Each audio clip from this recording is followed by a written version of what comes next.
Navy Yard Chats. Navy Yard Chats.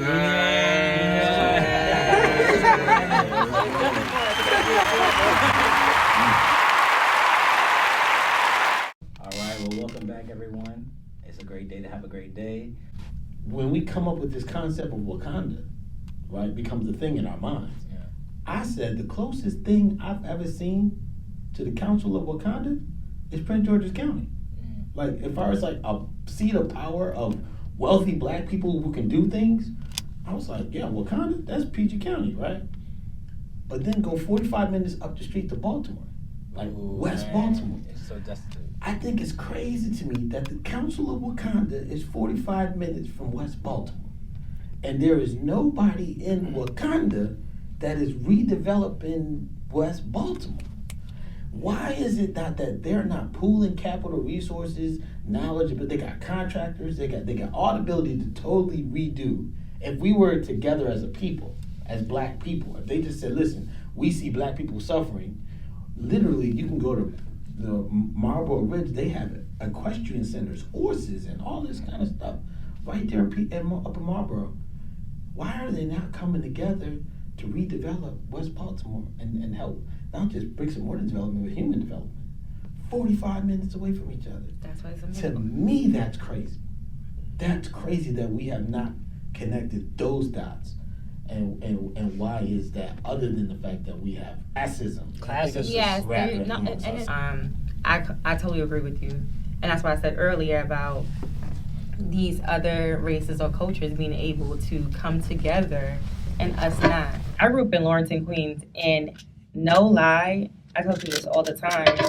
And even when I was going to school, and we had, I don't know if you guys ever heard of Unity Walk.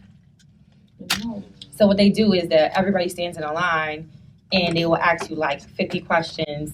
If it's true, you step forward. If it's not, you'll step back. And these questions like vary from like, see where you start. So it vary from like,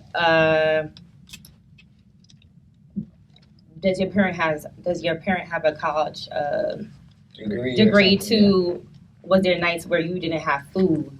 You didn't have food to eat. And so you see this huge difference. So I remember in school being one of two black students in the front. It was literally white, Asian, me and Steven. His name was Steven, never forget. And all the other students were all in the back. This is the courtyard. And so we get into the classroom. Everybody's looking at us. And they're like, you guys grew up like that? And so me and Steven end up talking about the things that were negative in our lives. We spoke about it later on, like we felt like we had to defend ourselves. Like, I was like, well, yeah, I had these things, but my parents always worked, so I didn't get to see them, right? And he was like, well, I was adopted, so that's why we had these lives. But it's but even that, like trying to kind of like push down and hide my upbringing because I didn't want to feel judged or feel attacked. And I kind of still see that now, even in the field I work in, because I work at the DOC, and the residents there, they're always like, Ms. Greenwood, like, you don't know my life. Because for me, growing up, I saw a black community. My whole entire, so the right side was Jamaicans, the left side was Africans. The only thing in my neighborhood that was not black owned was the Chinese food store, right, the bodega, and like the beauty supply store. Everything else, the schools, lawyers, the Key Food too. Key Food was the Arabs, but like everything else, black owned in my neighborhood. That's all I seen and known. So when I came, so I always knew that I could do that because I saw people in my neighborhood do that. But that's not every neighborhood in New York, right? Yeah, like especially Staten Island, you ain't finding that. You feel me? But for Queens, a lot of people in Queens, that was our reality compared to people in the Bronx. I would say Queens is or like Manhattan. The closest you'll get to like a black suburb. Yeah, I grew up in the suburbs, so that's what I saw. I saw black people doing that, so I know I could do that, right? Mm-hmm. But at the same time, I went to school for law originally. I didn't want to be a lawyer. I'm doing psychology now. But coming from a Caribbean background, you have to do something that's always in. Yeah, it's influential. Right. It has to influence your community, and you have to make money. So I used to do ballet professionally. My mom and dad said, you can't be a ballerina. That's not going to get you no money. It's not helping nobody. Switch. So you see that a lot of Caribbean people are immigrants, engineers, doctors, lawyers. They're not doing anything artistic or that's not going to pay the bills. I did lie to my father too. Like what about you was in school for? Until you graduated. Because my bachelor's is in broadcasting and mass communications. So like we went out to dinner. It was like my end of my freshman year. He was like, "Yeah, what are you majoring in?" I was just like, business. And then just lied or whatever like that, because I knew if I would have said communications, he would have been like, "What is that? Yeah, like what is you that? Can't what bring that home. You can't talk. Like what? You know what I'm saying? Yeah. So yeah, I definitely understand that. Like from a foreign perspective, like if you're not doing anything like STEM related or business related, you're not doing anything. No, even me doing psychology. My parents are now understanding now, but they're like, "What are you doing? Talking to who? Like, wow." You shouldn't be talking to anybody about anything. Like, it's crazy that you said something about what you saw and how potent it is what you see. Because, me growing up in Utica, New York, where really black people were a real minority, 16% of population, roughly 16%. 13% black in the same state. In New York, yeah, in upstate New York, yeah. So upstairs, predominantly white. Everything is run mostly by Jewish people and Italians. Mm-hmm. It's like a kind of a mafia town. The so Jews Italians, run New York. Italians and Jews run They run New York, yes. So I grew up in there, so I never really saw large volumes of black professionals or black people with a lot of stuff. We was fancy because my foster home I was in, my foster parents was ministers, so they had Cadillacs, and that was a big deal because they had Cadillacs. Like, oh man, y'all rich. Or even had a Buick Electric. We was dope, And we lived in a mostly white neighborhood, which I had an eclectic experience because I started out in housing projects with my mom, and then got taken away from my mother, and went to bad foster homes and just like that. And eventually, my mother got me to a nice foster home, so I went from living in a whole dirtier projects to living in an all-white neighborhood. All inside my one youth. Yeah. So I seen a lot there, but it was white people, it wasn't black people. But I joined the Army and went to Augusta, Georgia, went out with this girl to a play called A Good Man Is Hard to Find. And I couldn't even focus on the play because that was the first time I ever seen that many black people with I remember calling home to my foster home. I was like, they got cars, they got fur coats and suits, and I was like, this is crazy. I've never seen, and that was in Augusta, Georgia. I thought I was in PG County, yeah. Fort Gordon. I was in Fort Gordon. And I was like, and this totally because of what I saw. It totally changed my mind of what was possible. And I even moved to D.C. and went to Howard because of what I saw at the Million Man March. Mm-hmm. I saw all these black people. I seen these professional black people who dressed well and all this. I said, I don't know what's there, but I want to live there. Because I didn't see it before. So I think it's so potent how the classism exists based on what we see and how important it is for us to show one another different aspects of life.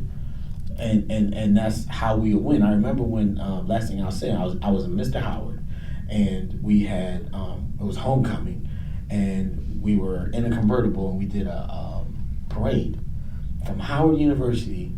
And this is how tight it is. I just want to say this because this is how close it is. We're talking about PG County in Baltimore. Howard University in D.C. We took the marching band and what have you, and the homecoming group through the neighborhood right outside the university, and just went up the street a few blocks, came up to Georgia Avenue, came back up, and went back into the university. And at the time, I worked in the president's office. Do you know for 2 weeks straight, the people in the projects right outside the university had been living, they were literally calling the president's office to say, we never seen anything like that before. Wow. And they lived 3 blocks from where the band practiced and performed. And that band had been all over the country, but hadn't been 3 blocks into the neighborhood right outside the school. So we just got to show each other that difference and that excellence, and it will open up minds and eyes and inspire us to do more and be more. That's my bottom line. I'm done. My closing remarks you can make as far as comparison black versus African American or wherever the diaspora is, what would you like to leave someone? Work for the greater good of everybody that looks like you. It goes back to that common goal. Just have a common goal, and each one teach one. I really believe in that principle. If you have some knowledge, share with the next person to get them in position, and vice versa, whatever. So, I just want to say I love everybody, man. If you Caribbean, if you African, if you Black American, of course. If you're from the north, the south, the east, the west, the midwest, all that, we gotta love each other, everybody, and find common ground the best way we can, and show respect for one another, and stand in the strength of these differences. Though we might look different and our skin color might be different, we are the same. When I say that, we cry the same tears. We have the same blood in our veins, right? Our thoughts, our emotions. We have the same heart, right? All this. So I just really want to say, though we might look different, we are the same, and I think that we should be privy to that. I think we should be able to work together, fellowship together, collaborate together more as a people. I think we're stronger in numbers if we do that, and we can make a great impact. I mean, people of color are the #1 consumers in a lot of things, including these designer brands, right? #1 consumers. Why can't we do that with other things, with politics, with housing reform, with job security? Why can't we do that? So I just want us to think more in that regard. We're just all one black person. We're all the same. That's it. Just all the same. We're all different, but that's okay. We're on the same team. My motto is to pay it forward. Wherever you are in life, just look back and pull somebody else up. It's a struggle to get where you were. You know the struggle, you know the journey.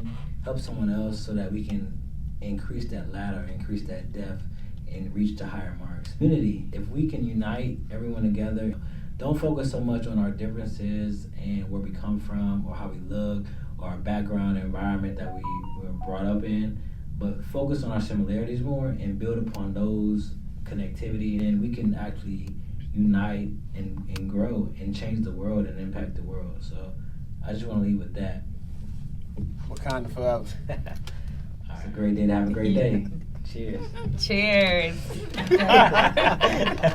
All right, guys. All right, this is a great conversation as always. Tune in.